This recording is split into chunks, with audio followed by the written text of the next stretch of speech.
The subject of this interview is Mrs. Linda Mack Schloff, and today's date is January 20th, 2012. This interview is being conducted at the Neighborhood House in the United States of America and is part of the Civic Voices International Democracy Memory Bank Project. Ms. Schloff, would you please affirm that you have signed the deed of gift authorizing the Memory Bank Project to make this interview available for future researchers? Yes, I have authorized and signed the deed of gift form. Thank you. Now we will begin with our first question. What was your education like as you prepared to become a historian? I went to public schools all of my life, and I went to the University of Minnesota. I was fortunate to receive a Bremer Foundation grant. The Bremer Banks afforded me the ability to go through college without having to work while I was in school. I only had to work during the summers. And when my children were a little older, I decided to go back to school. I'd had a Bachelor of Science degree because I knew that I needed to find work as soon as I graduated. And so I became a medical technologist at first. After my children were born and my husband was established in his medical practice, I did what I always dreamed of doing, which is becoming a historian. I had to start all over with a Bachelor of Arts, a master's degree, and then finally a PhD. Tell me a little bit about the history of the Neighborhood House, if you The don't history of the Neighborhood House. It was set up as I know it, and this may not be exactly true. It was set up, I think, by a consortium of St. Paulites. It included people from Mount Zion Synagogue who set up.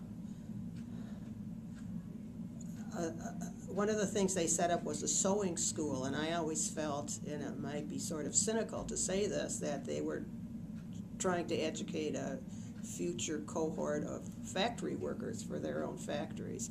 But there were other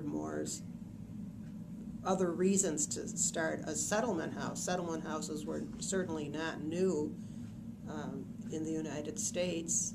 Hull House in Chicago, and there's another famous settlement house in New York whose name I'm forgetting, were predecessors to Neighborhood House. It was a place where generally well-meaning Protestants got together with well-meaning upper-class Jews to try to Americanize these immigrants who were flooding in, teaching them American cooking, for example, which I suppose meant not using so much onions and garlic. But in any case, teaching them how to cook, providing Americanization lessons so that they could become citizens, teaching the kids sports so that they would become, in a sense, better citizens, because there was the give and the take of sports.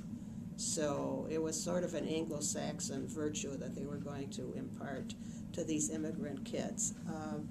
And to tell you the truth, it was very, very successful. The Neighborhood House had a wonderful director named Constance Curry, and she, I don't know if this was bragging or really the truth, she said she'd been inside every house on the west side. She really wanted to know these people from the inside. And it wasn't as though she was trying to really change them in a forceful fashion. It was done really, I would say, for the best of both civic and Christian motives. And people flocked to it.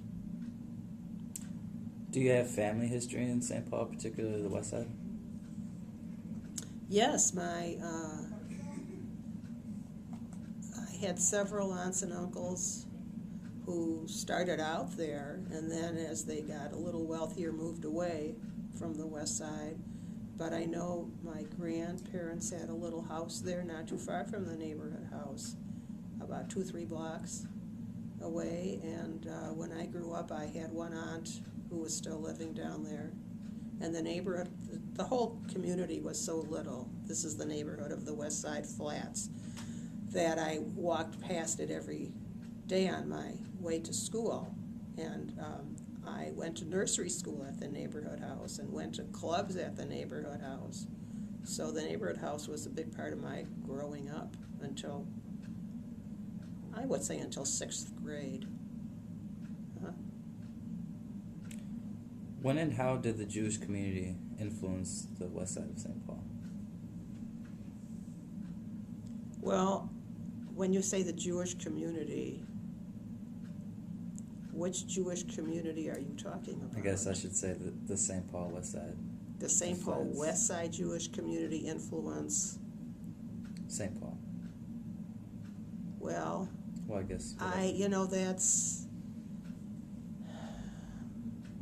I've got to rearrange that question, because the West Side Jewish community was full of poor people. Okay? So it was a problem for the Jews who lived like on Summit Avenue. What were they going to do with these people? And the neighborhood house was one way to help alleviate the problem. There was a lot of juvenile delinquency in the Jewish community. Those kids were always being hauled into court. Neighborhood house said, well, if you'll build us a gym, if you'll help us renovate the outdoor playground, maybe we can get these kids off the streets. I mean, every community that comes along to this country has this problem with their kids, and the Jewish community was no different. So the neighborhood house played some role in keeping kids off the streets. And as I said, it played a role in encouraging people to take Americanization classes and gain citizenship. Yeah, but when you talk about a Jewish community, there was the Jewish community in Upper Town, the Jewish community that lived on Summit, in and around Summit Avenue. There was a Jewish community that lived near the state capitol. That was a little better established and had its own settlement house. And then there was the Jewish community of the West Side Flats, which I would guess would be the poorest of the 3 Jewish communities. What was the progression of the Jewish community in the West Side Flats? If you had started to make it, you could move up to the West Side Hills, and then you were still close enough so that you could go to the butcher you knew, or maybe the synagogue you knew, but there was a synagogue up here as well. Only one, whereas there were 4 on the West Side Flats. If people felt they were really beginning to make it, you could move up to the Selby Dale area and sort of start spreading west.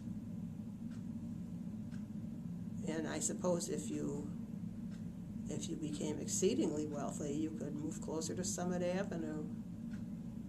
Is that where everybody wanted to be? I don't think so. I think they saw those people who lived on Summit Avenue who might have been here since Minnesota became a state as hardly Jewish. They couldn't really relate to them. What is the lost community of the West Side? The lost? The lost community of the West Side. I don't know. To me, it's not lost. I'm sorry. It lives on in all sorts of memoirs. And there used to be, 20 years ago, a West Side reunion every other summer or so. So it's hardly lost. It's been obliterated, because in 1952, I think, there was a terrible flood, and the city decided it would bulldoze the West Side Flats and an area the upper levee area where Italians lived. Yeah, so those 2 areas were done away with. What effect did that have on the community that lived in the flats when it got? There were no Jews, or very few Jews living there by then. The exodus of Jews from the West Side When did it begin? Probably in the 30s, was well on its way in the 40s when I was a little girl. And when I was growing up, let's see, 38, between 38 and 40, you know, I didn't have that many Jewish friends on the West Side. Maybe there were 4 or 5 Jewish kids in my class. Most of them were Hispanic by then.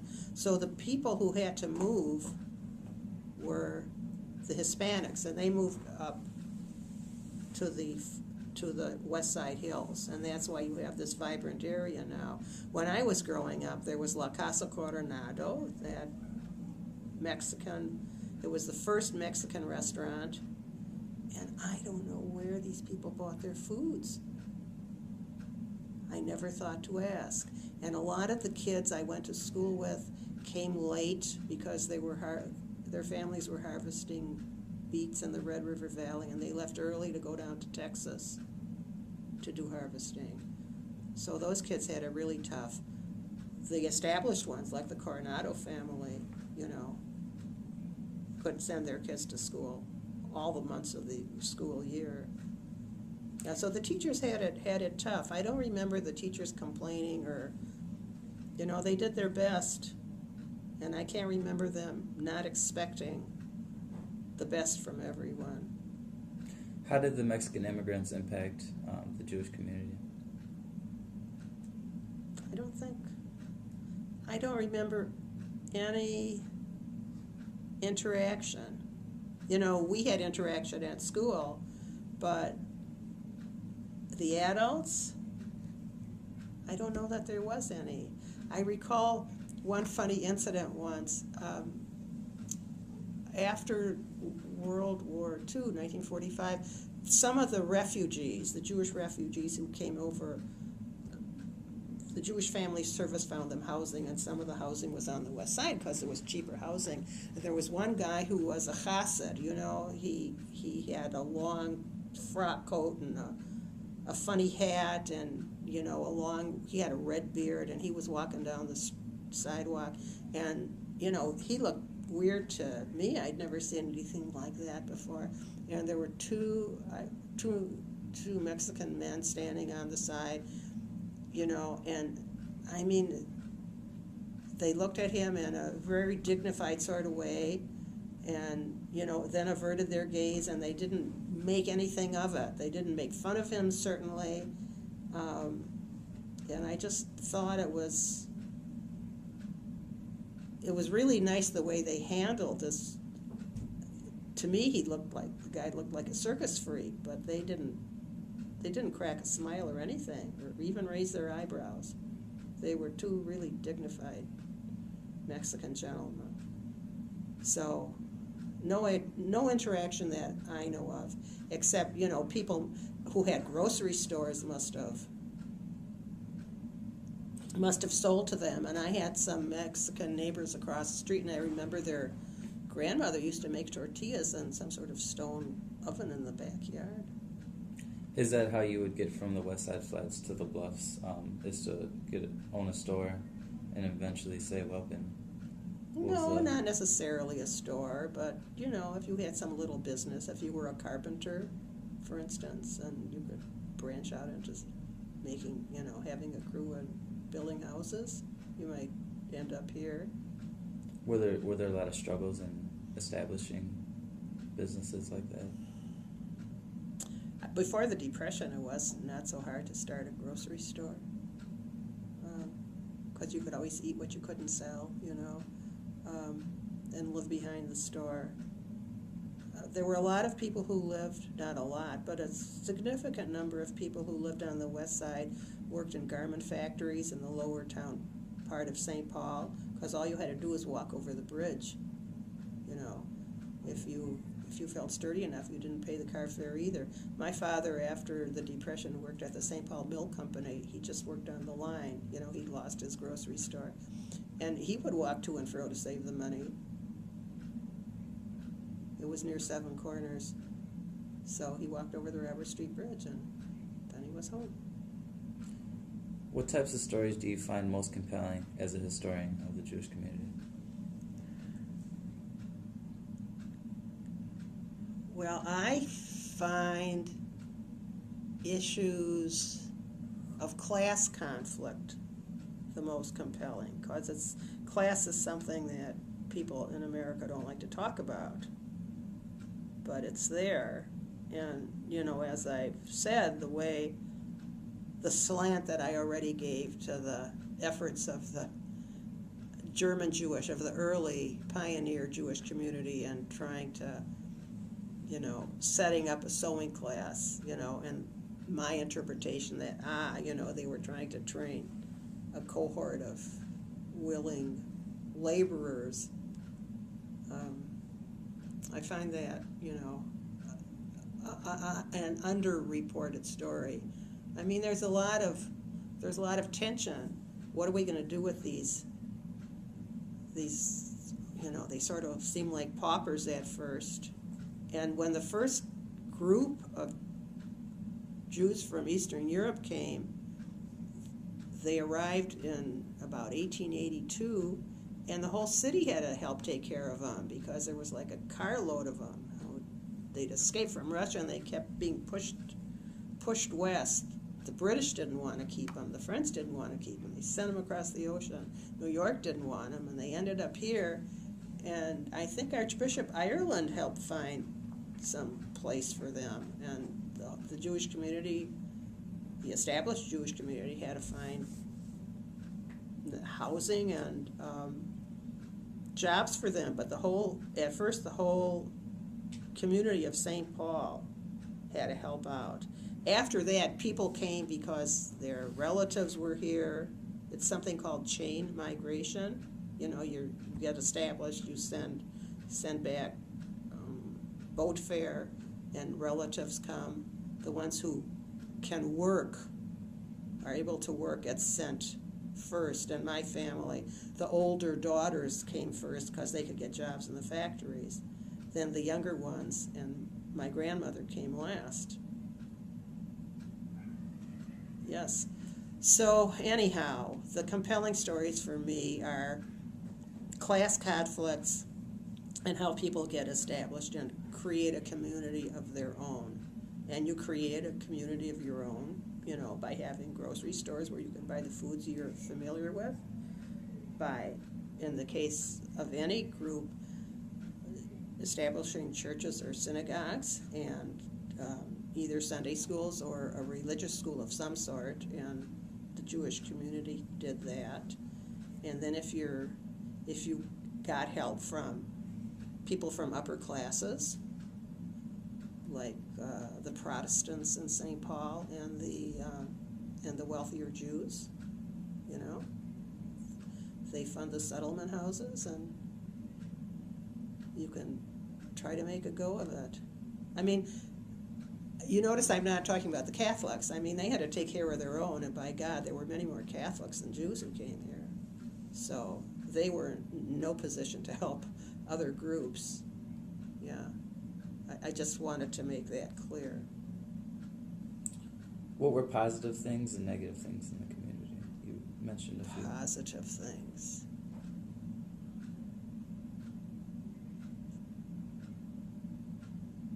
Well, I think in the West Side community, one of the positive things was that you had sort of a sheltered environment for a while, so you could become American at your own rate, or not become American at all. Here, with the Vietnamese or the Somalis, the older ones can continue to speak their own language to their kids, and they manage to get along. So it was on the West Side. My grandmother never learned to speak English. And she lived with us. So it really was a sheltered environment to have this little enclave, cut off even, by the river. The negatives is that maybe some of the newer ideas didn't filter through so well. You could really cling to some old ways that were so European that They weren't very helpful in this country. For example, when I went to Hebrew school, I wasn't taught Hebrew as a living language. We read the text in Hebrew, and then the person who taught us translated it into Yiddish, which is an Eastern European language, and that was it. So if you didn't know Yiddish, I mean, you were sort of stuck. And why should you learn Yiddish anyhow? I mean, it was truly an outmoded language. For me, you know, I'd grown up with it because that's all my grandmother spoke. But when I look back on it now, after World War II, to be teaching kids in Yiddish is really bizarre. So that was a negative. Do you think the Jewish community in the Twin Cities has experienced economic freedom over the years? Well, yes and no. There were certain avenues that were not so open to them when they became lawyers. The problem of discrimination was worse in Minneapolis than in St. Paul, but joining what are called white shoe law firms, that is, law firms that are dominated by Protestants, was impossible in Minneapolis until maybe the 50s. Jews had to start their own law firms in many cases. And that was true to a great extent in St. Paul. The city hospital, for instance, in St. Paul even, had a quota for the number of Jewish physicians it would train. The insurance companies didn't want Jews except as agents, but not as higher-ups.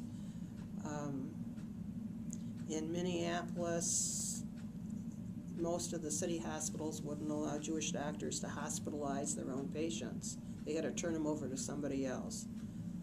So discrimination there was worse. So there were a lot of avenues that were closed to Jews. Nevertheless,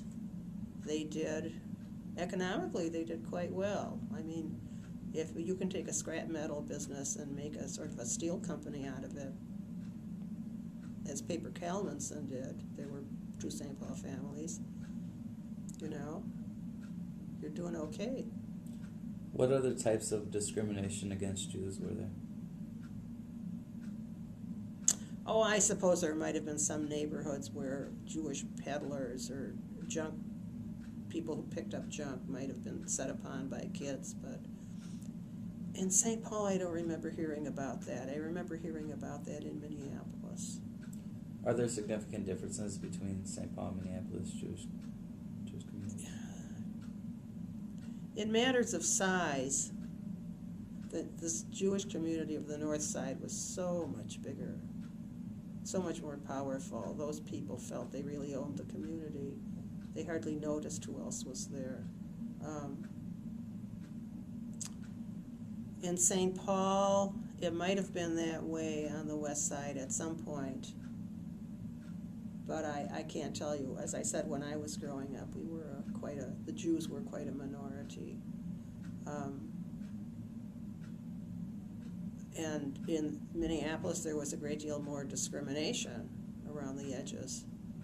You know, once you left that sheltered community, you didn't know if you'd be able to find a job.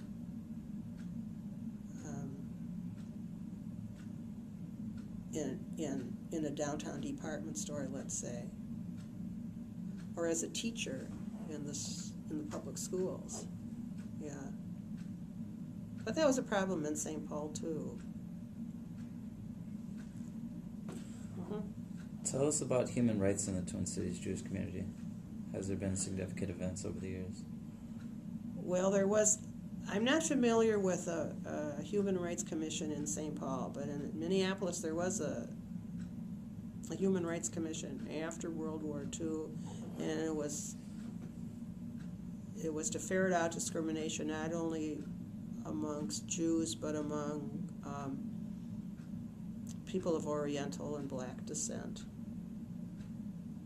And I think it really helped Jews. I mean, I know that in Minneapolis on the north side, why didn't Jews spread, to the closest suburb, which would have been Golden Valley? Well, it was because there were housing covenants. Do you know what those are? It's something stipulated in your bill of sale that you won't sell to a certain ethnic group. And Golden Valley was full of those covenants. So that's why Jews moved to St. Louis Park, which was sort of further away but didn't have all those covenants. Now, so Jews and businesses opened up to Jews. They got into law firms. Mount Sinai Hospital was built, so it took the pressure off of where Jewish doctors would hospitalize their patients. Blacks didn't do so well. I don't know what happened with Orientals. I imagine that they did okay too, but it wasn't until the 60s, with the civil rights movement, that gains were made for blacks. What was the transition for Jews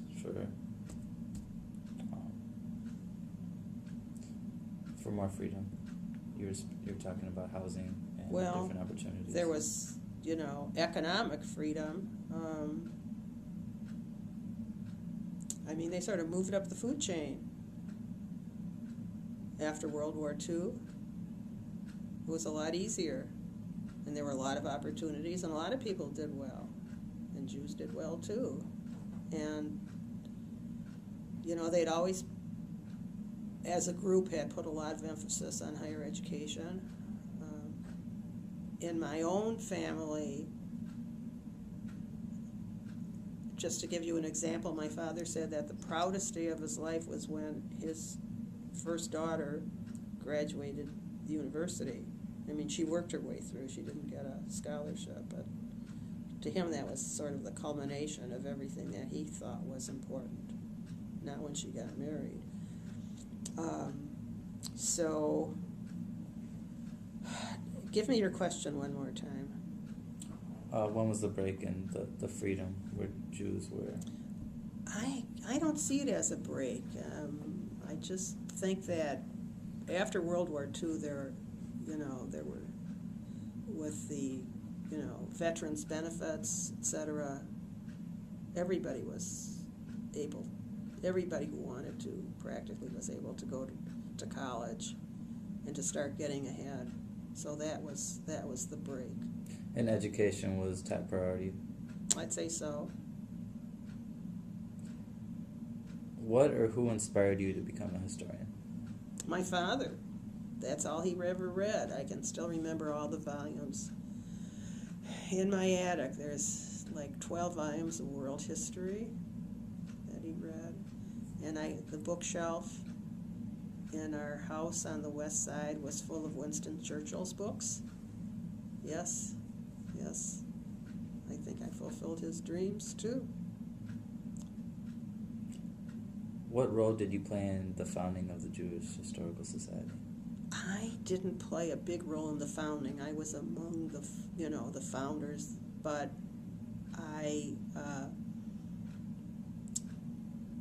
I became their first, I can't say employee because there was no money to pay me, but I worked there, and I started doing archiving, which is sort of putting boxes of historical material in order and marking down what's in each box.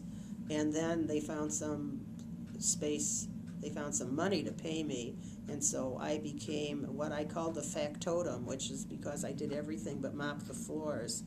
We were at Hamline University in one room. Hamline was very nice to us. And then we thought we began to create programs, some sort of awareness that, hey, the Jewish history is different enough here in the Midwest.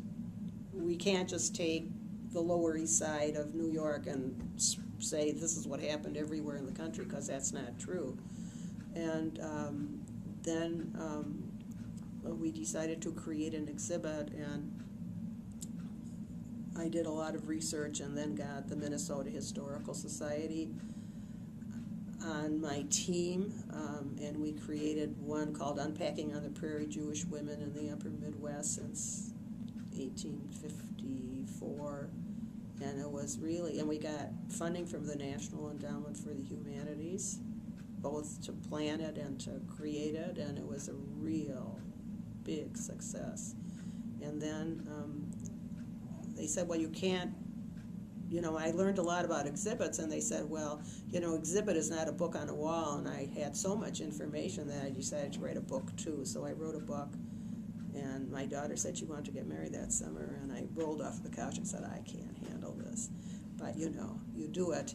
And then we did another exhibit with the Minnesota Historical Society. It wasn't as large, but it was really a sweet exhibit. And we've done a lot of programming in the Jewish community. We've interviewed our own World War II vets. We did a big interview project on the North Side experience. Never one on the West Side.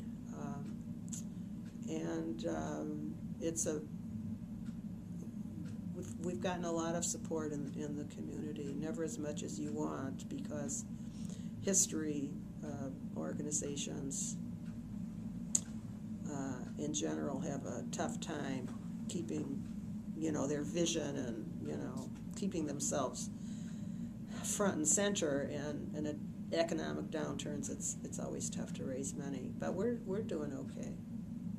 So that is, I think that to see the way the Jewish community has been influenced by where it is in the Midwest has been very useful, to sort of set the record straight and to give Jews in the community a notion that they've been interacting with non-Jews all their lives, and they should acknowledge that. And their history is more than just a history of anti-Semitism, because that's a lot of where many Jews want to start and stop. So I want to broaden the picture. Anyhow, after I did that, I went back and finished my PhD. It was sort of like an afterthought. And then I continued to work, be the director of the Jewish Historical Society until about 3 years ago, when I retired. You mentioned broadening a picture. What picture would you want to broaden? Well, to show that that this Jewish community has never been sort of on its own. It's always been influenced, by the Scandinavians and Germans, who are the major ethnic groups up here. Hell, if I had been an East Coast Jew, I would have been using my hands all the time when I spoke, and I might have spoken more sharply about a lot of things. I might have been more aggressive. We learned how to be Midwesterners out here.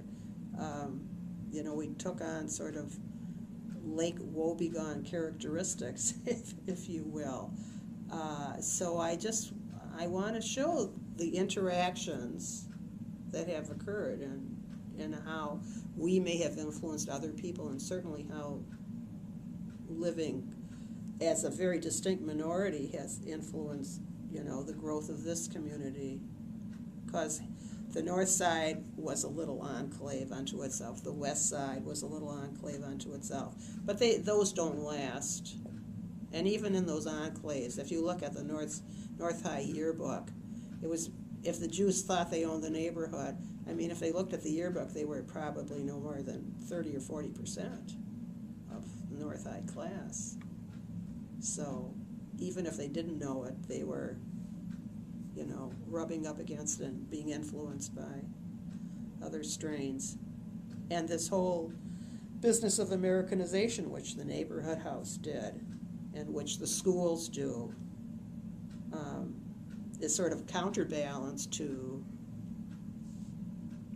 the Hebrew schools and the synagogues. That's what America's supposed to be all about. Not burrowing in totally, but being receptive to outside influences. Would you like to speak more about the Jewish Historical Society in the Upper Midwest? Are there any other No, I successes think or I said accomplishments? enough. Okay. Yeah. How has making this choice to be active within the Jewish community of the Twin Cities changed your life? Well, I've made so many friends in the community. I've learned so many stories. I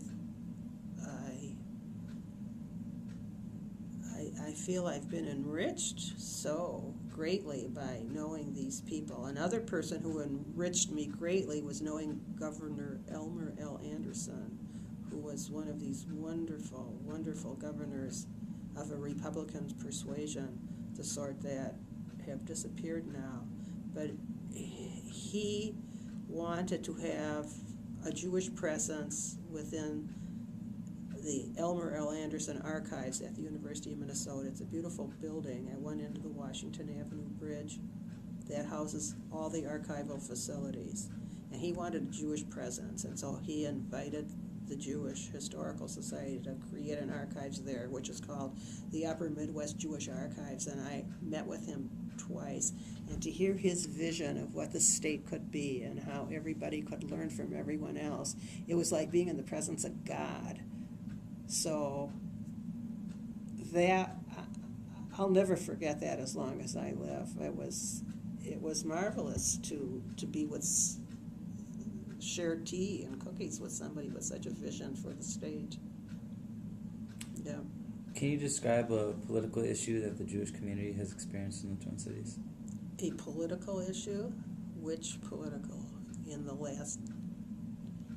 The biggest, the top of your head. First thing that comes to mind. A political issue.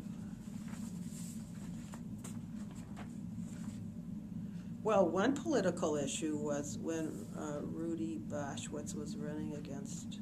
Paul Wellstone ran against Rudy Boschwitz. Okay? And a lot of people who thought they were like the head of the Jewish, are you familiar with the term macher? A macher is somebody who thinks he's, a really important person. Okay, they signed a letter saying and they sent it to the Jewish community saying that people shouldn't vote for Wellstone because Rudy Boschwitz had the interests of the Jews at heart. He'd done this and this and this. He was more a friend of Israel. And Paul Wellstone, while he had Jewish parents, wasn't raising his children as Jews. And this went out, and, of course it didn't stay private for very long. And it really outraged Jews and non-Jews alike who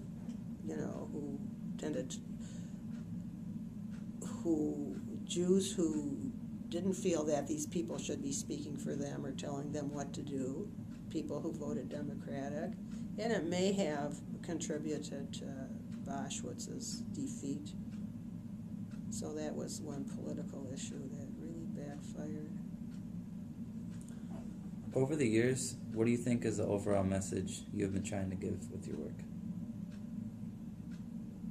Well, that we don't live in a vacuum. We are interacting with other people all the time. And trying to figure out how we got from there to here. What is something that stands out to you in your work over the years that relates to the Jewish community in the Twin Cities?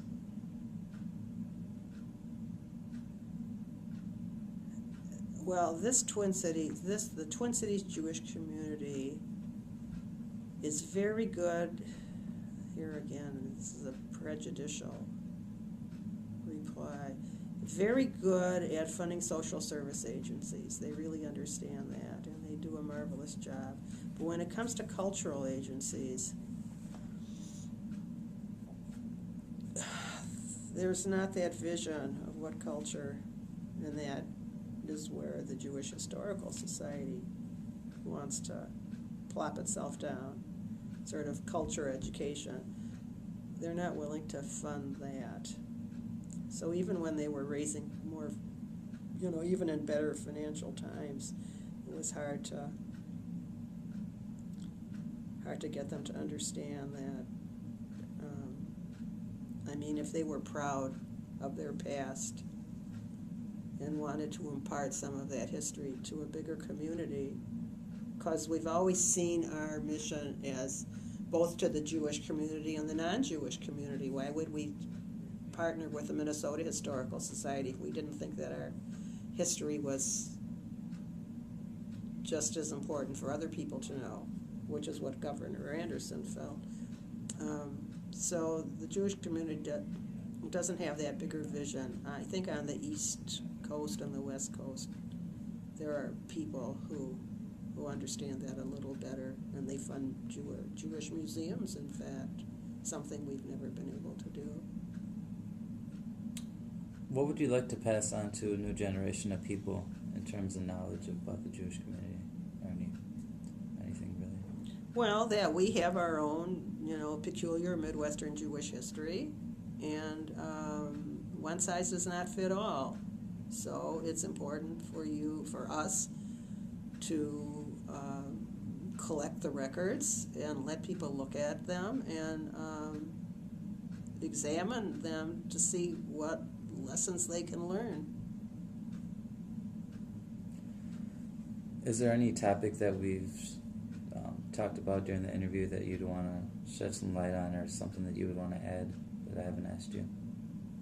Well, we haven't talked about the role of women, but that's hard to encapsulate,